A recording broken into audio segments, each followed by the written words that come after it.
इथं जी यंत्रणा आहे, जे पूरग्रस्त लोक आहेत, इथे एक पाटील नामक एक इसम आहेत, म्हणजे देव माणूस म्हणायला पाहिजे. त्यांनी त्यांच्या शेतामध्ये बऱ्याच कुटुंबांना आश्रय दिलेला आहे. जवळपास 100-150 लोक इथं निवारा घेत आहेत. त्यांची खाण्याची वगैरे सगळी सोय होते. इथल्या स्थानिक लोकांशी आपण चर्चा करूयात, बोलूयात त्यांच्याशी कशा पद्धतीने सुविधा आणि त्यांना काय मदतीची अजून अपेक्षा आहे. गाव गेलेला आम्हाला काय आता काहीच नाही, राहण्याची सुविधा नाही.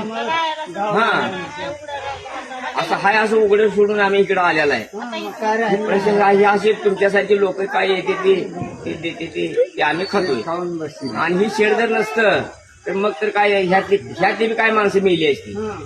हा हे आमच्या पाटला लक्ष्मण, हे शिवाजी लक्ष्मण पाटील यांनी ही शेड बांधलेला आहे.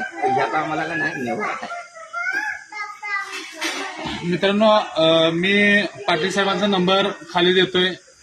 ह्या गरजू लोकांपर्यंत तुम्ही संपर्क साधा आणि त्यांना मदत करा. धन्यवाद.